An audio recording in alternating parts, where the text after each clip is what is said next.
Our story begins with Genzo, a professional wrestler known as Animal Mask, who's not only the world's greatest wrestler, but also a huge animal lover, especially his little dog Hiroyuki. On one fateful day, however, during his match for the World Championship title against his rival, Genzo is suddenly summoned to a fantasy world by Princess Altena, who asks him to become the hero of their world, and to help defeat the Demon Lord by killing all the evil beasts that infest the kingdom. But as an animal lover, Genzo refuses to help them hurt harmless beasts, and knocks the princess out with a German suplex. This of course surprises the guards, who in response chase Genzo out of the castle. Genzo then walks around town to figure out where exactly he is, but everyone understandably begins to avoid him, because they think he's some kind of weird pervert. But Genzo believes people are avoiding him because of his mask, so he removes it. Shortly after, Genzo finds himself cornered by Wolfgang, a criminal beast man, and his sister Misha, who plan to capture and sell Genzo as a slave, along with the weird beast he carries around. Their plans quickly fall apart, however, when Genzo becomes enamored with Wolfgang's fluffiness due to his fondness for all animals, and easily overpowers him to nuzzle on his fur, which greatly embarrasses the beast man. Genzo then turns his attention to Misha in hopes of getting to pet her cat ears, but is interrupted by Edgar, a shady businessman, who is trying to sell Shigure, a wolf girl. Upon seeing how cute her animal features are, Genzo immediately suplexes Edgar and saves the wolf girl from being sold as a slave. The criminal trio flee shortly after, but swear to get revenge on Genzo someday. Shigure then thanks him for saving her life, but Genzo quickly realizes that he probably shouldn't have attacked Edgar, as Shigure reveals that she had actually begged Edgar to lend her money, and promised to let him sell her as a slave if she couldn't pay it back. Since she's broke and can't repay Genzo either, she decides to take him to the Hunters Guild so they can make some money by completing quests. The guild master meets with Genzo and listens to his story, but none of it makes sense to him, and he begins to think Genzo is just a perverted lunatic. As such, he decides to send Genzo on a dangerous quest to slay powerful beasts. Meanwhile, the trio of criminals put a plan in motion to steal Hiroyuki, to sell it as an exotic pet in order to get revenge on Genzo. When Genzo arrives at the location of the quest and sees the three-headed dogs, he immediately sprints towards them, which greatly impresses the nearby soldiers. He easily overpowers the beasts with some wrestling moves, and manages to tame the whole pack with the power of love. In response, the awestruck soldiers give Genzo the nickname of Beast Killer. After returning to the guild and finally putting some clothes on, Genzo decides that rather than kill evil beasts, he will tame them, train them, and then sell them as pets in his pet shop. Shigure has no idea what a pet shop is supposed to be, but she believes in Genzo's vision of bringing harmony between demon beasts and people, and decides to join him in this business venture, along with a giant ant beast that Genzo seemingly befriended out of nowhere. Genzo and Shigure then celebrate their new partnership, but before they can open up a store, they'll need money to buy a building, and pay back Edgar for the money Shigure still owes him. While looking for high-paying quests, a hunter calls Genzo by his Beast Killer nickname. In anger, he punches the man through a wall because he hates that nickname, as he is a beast lover, not killer. Genzo then decides to catch a salamander and is asked by Hataage, the guild's strongest warrior, to join his team in order to slay the beast more efficiently. However, Genzo knocks Hataage out as he refuses to slay any beasts. Meanwhile, Shigure casually steals Hatage's sword from the ground. A few moments later, Genzo returns to the guild to turn in the quest, after having easily overpowered and tamed the salamander. Elsewhere in the world, a noble half-human, half-dragon girl named Lindabria grows bored of eating the same beast meat every day, and dreams of eating all kinds of delicious sweets and snacks, so she decides to run away from her castle. Meanwhile, Shigure visits Edgar to repay her debt, while Wolfgang remains absolutely terrified of Genzo and his perverted nuzzling. Afterwards, Genzo continues to tame all kinds of beasts in order to increase his collection for his pet shop. But since they still lack money, Genzo decides to accept a lucrative quest to deal with a hostile orc village that has been stealing crops from the humans. He travels to the orc stronghold and walks right in without a care in the world, and decides to challenge their king by greeting him with his feet. In response, the Orc King punches Genzo, but he just absorbs the punch like a true Chad, without even flinching. This surprises the orcs, as they've never seen a human go toe-to-toe with an orc before. As Genzo and the king trade blows back and forth, the two seem pretty evenly matched. But Genzo ultimately wins the fight with his signature suplex. This earns the respect of all the orcs in the village, who view Genzo as their king now. Surprisingly, this encounter ends amicably, and the orcs promise to stop stealing crops. With this quest complete, Genzo has enough money to purchase a shop, but fails to secure the bank loan needed to start running it as a business. Meanwhile, Lindabria appears in town. The next day, Genzo starts preparing to open his pet shop, but quickly realizes that without the bank loan, feeding the pets is impossibly expensive. While Shigure heads out to find more quests, Genzo runs into his furry neighbor and is immediately smitten by her, but she is quickly overwhelmed by his flirting and runs away. Shortly after, Genzo finds Lindabria passed out in his garden and takes her inside to rest instead. When she awakens, she introduces herself to Genzo and expresses how cute she thinks Hiroyuki is, before trying to eat him. Genzo of course snatches Hiroyuki out of Lindabria's hands and feeds her normal food instead, but this doesn't seem enough to satisfy her insatiable hunger. Lindabria then thanks Genzo and leaves, moments before Shigure arrives to tell him about another lucrative quest. At the Hunters Guild, they learn that a dragon has been seen attacking people and biting their necks, which greatly excites Genzo as he plans to capture it for his pet shop. Hataage appears once more to offer his beast-slaying services to Genzo, and is immediately drop-kicked in response. Once home, Genzo dons his wrestling gear and resurrects his animal mask persona. He then runs into town and places food in a cage to set a trap for Lindabria in order to question her about the dragon attacks. And not even a second later, Lindabria voluntarily walked into his cage to consume the free food. But before he has a chance to question her, he is spotted by hunters, who assume that he is a masked pervert that has trapped an innocent girl in a cage. With no other choice, Genzo immediately flees the scene of the crime, but is shocked to see Lindabria running by his side for some reason. The two are soon confronted by Carmilla, Lindabria's servant, who also assumes Genzo is a perverted kidnapper. But while Carmilla introduces herself, Genzo and Lindabria throw rocks at her to shut her up. Angered, Carmilla attempts to attack Genzo, but his wrestler strength proves superior, and he overpowers her with relative ease, before escaping once more with Lindabria. While hiding, Genzo comes up with the brilliant idea of having Lindabria put on a mask as well, so they won't look suspicious and will just look like a normal masked couple. Lindabria understandably goes along with this genius plan. Thankfully, Shigure intercepts the two weirdos before anyone else, and manages to sneak them back to the pet shop. Once there, Lindabria is surprised that Animal Mask was actually Genzo all along, and he explains that when he wears the mask, he becomes a completely different person. Moments later, Carmilla appears once more, but does not recognize Genzo without his mask.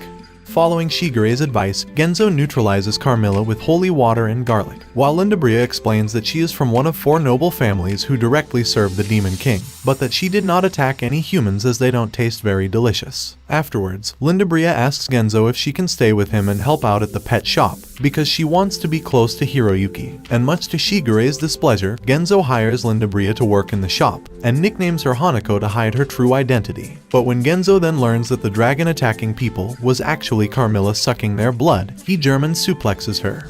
Sometime later, Shigure despairs as all the shop's money is being wasted on food for Hanako's bottomless stomach and other nonsense. To make up for this, Shigure decides to sell Hatage's supposedly lost swords for a hefty chunk of money. Meanwhile, Genzo finds himself distracted by his furry neighbor once again, and as they flirt, she warns him that she's married with kids.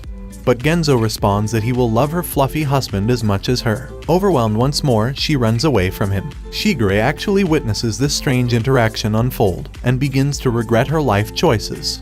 Back in modern-day Japan, we see that Mao, Genzo's rival, has spent his entire wrestling career always losing to Genzo, only for Genzo to completely vanish in the middle of their championship match that Mao had trained so hard for. This has led to Mao eventually becoming depressed, and he refuses to wrestle anyone except Genzo. Back in Crazy Land, Shigure forces Genzo to take on a new job, so Misha and Wolfgang take advantage of his absence to finally steal Hiroyuki. But Wolfgang becomes distracted by Hiroyuki's cuteness, and Genzo's aunt friend arrives to stop the kidnappers. Edgar later finds Misha and Wolfgang beaten up, as their theft was foiled by Genzo's aunt friend, leaving Wolfgang even more traumatized. When Genzo returns home, he learns about Hiroyuki almost being stolen, and visits the culprits in their home. He then drags Wolfgang outside and punishes him by spinning him round and round, and eventually launching him, which impresses nearby citizens, including Klaus. Their applause makes Genzo nostalgic about his previous matches against Mao and his wrestling career as a whole. Elsewhere, the princess of all vampires, Joanna, receives permission from the demon lord to summon a demon king from an alternate world to defeat the hero summoned by Princess Altena. Back in Japan, Mao consults with a doctor to cure his depression. But the doctor tells Mao that he's basically just obsessed with Genzo and needs a new hobby. While lamenting Genzo's disappearance, Mao is suddenly summoned to the same fantasy world by Joanna. She asks him to defeat the hero, but he is just confused about where he is. Joanna then shows him a drawing of the hero, which he instantly recognizes as Genzo, and becomes ecstatic that he'll finally be able to rematch him. Later on, Joanna reveals that her true desire is to defeat Hanako, with whom she has a long-standing childhood rivalry. Because despite Hanako's carefree attitude, she is the only one who's been able to defeat Joanna time and time again, without breaking a sweat. As a result, Joanna spent years studying Hanako to find her weaknesses, but was never able to find one she could exploit.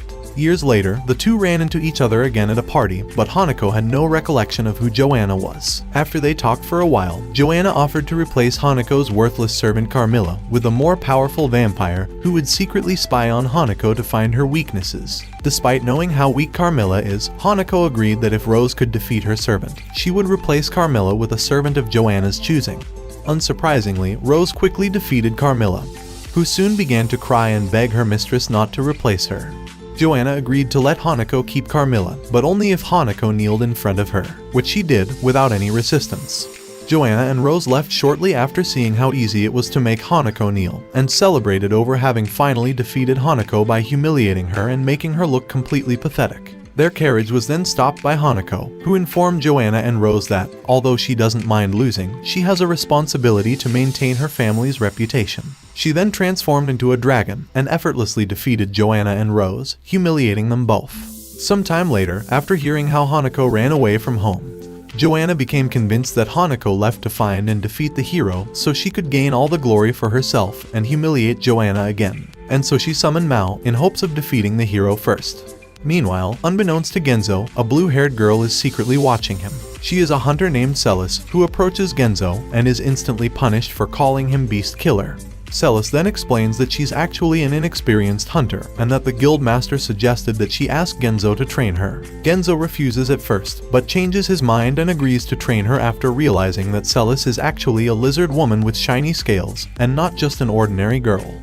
They begin training, though Genzo's enthusiasm goes up and down, based on how much of her scaly body he can see while she works out. The other girls also try to help her training, but all end up giving her horrible advice.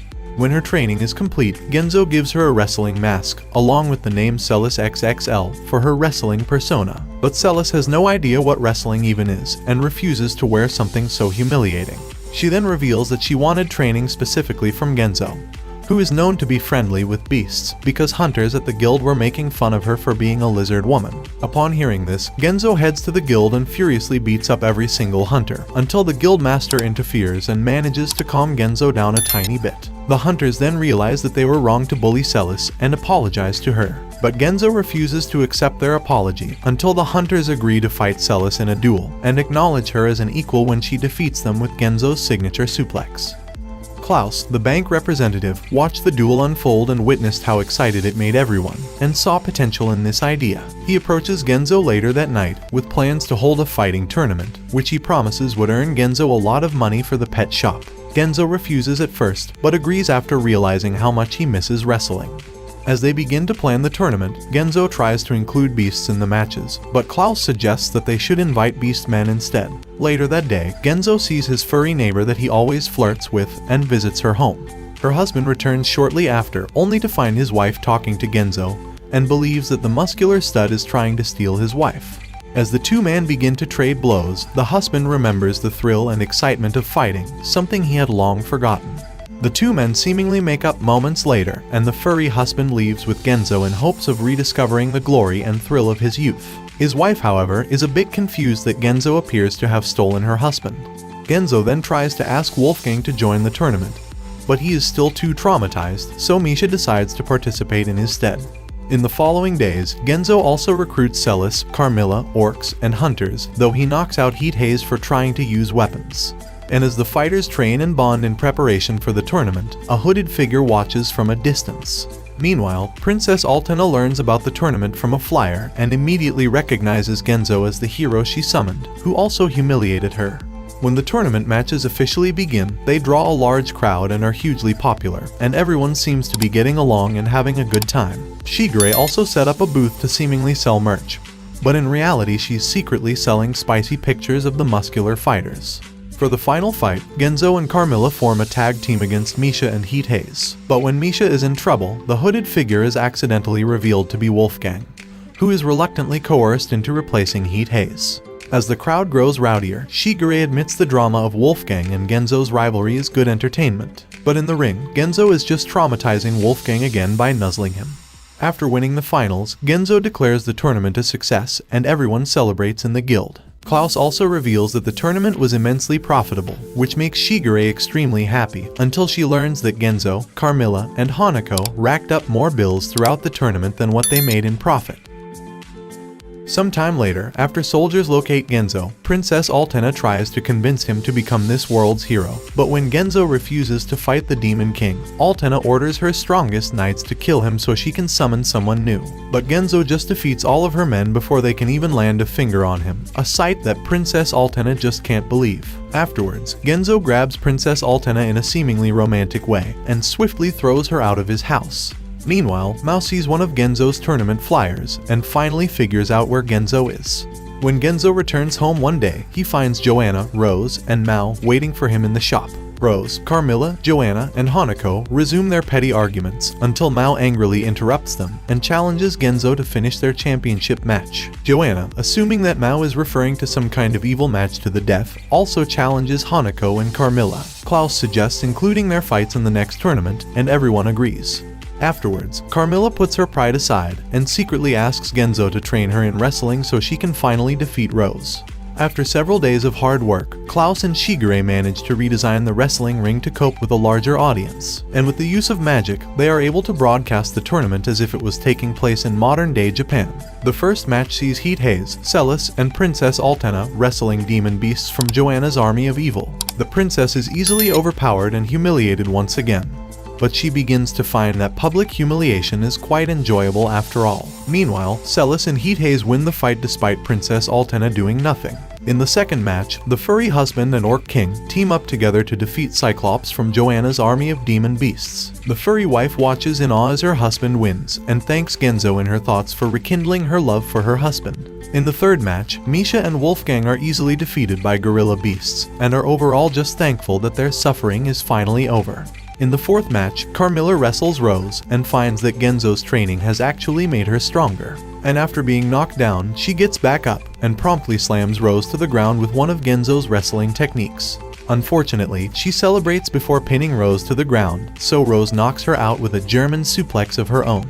Despite that, Genzo admits it was a good match, and Hanako congratulates her on fighting for her own pride, which makes it Carmilla's victory as far as Hanako is concerned. Carmilla cries tears of joy as Genzo prepares to face Mao in the final. As the finals begin, Mao expresses his anger towards Genzo for running away during their championship match, and in between their attacks, they manage to explain the misunderstanding, and why they were both suddenly summoned to this new world. After hearing their conversation, Joanna and Rose begin to worry that their demon king might be an idiot after all, and not a powerful dark lord from another world. But despite Mao's best efforts, he is once again defeated by Genzo's signature German suplex. While he lays on the floor defeated, Mao realizes what it means to fight for the love of the sport, and not just for glory. With their rematch finally over, Mao happily agrees to have another one someday. As Joanna leaves, Hanako warns her that it is her job to observe the hero, and she will not tolerate Joanna interfering anymore. Afterwards, while everyone celebrates another successful tournament, Shigure almost loses her temper after realizing that, once again, the profits were wasted by Genzo and friends, but lets it go after seeing how it has brought humans and beast men closer together, which brings Genzo one step closer to accomplishing his dreams.